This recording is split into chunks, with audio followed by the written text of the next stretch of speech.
Jeremiah 3:17. In those times Jerusalem shall be called the throne of the one who gives the commandments, and all nations shall gather there for the name of the one who gives the commandments in Jerusalem, and they shall no longer follow the stubbornness of their evil hearts. Acts 2:9. Acts 2:9. Parthians and Medes and the Elamites, and those of us dwelling in Mesopotamia, Judea and Cappadocia, Pontus and Asia, Phrygia and Pamphylia, Egypt and the parts of Libya near Cyrene, and Roman visitors, both Jews and proselytes, Cretans and Arabs. We hear them speaking in our own tongues the great things of God.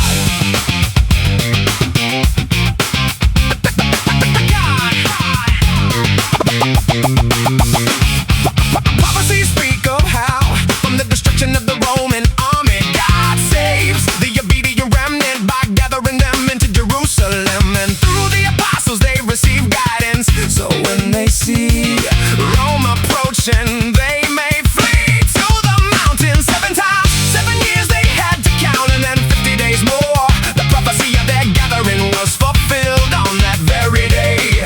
Not in 48, as Christianity falsely advertises, but on the 50th day, 2,000 years ago it happened there. Through the apostles' teaching, 5,000 Hebrews converted, recognized him as their Messiah, who is our Redeemer, Savior.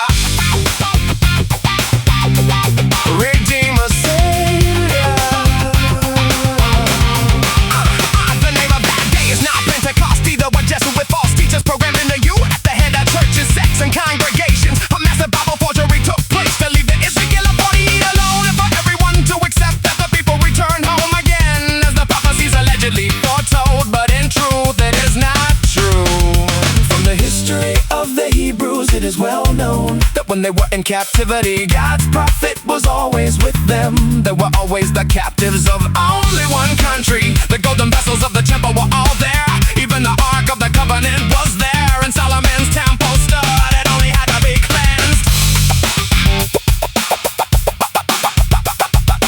Cleansed.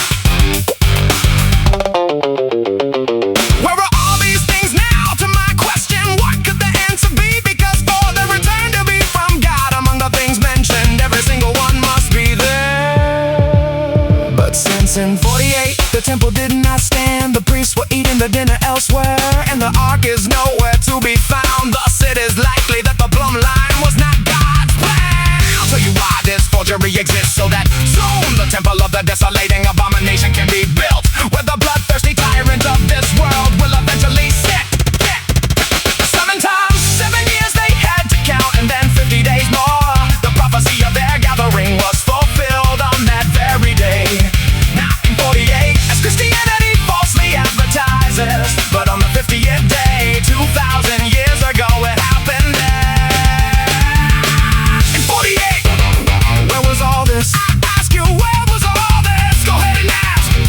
Where was all this? The 50th day, everything was there.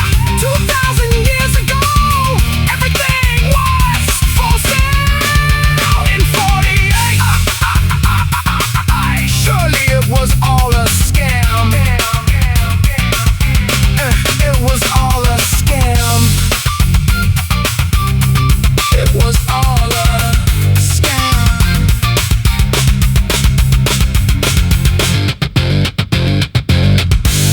It was all a scam.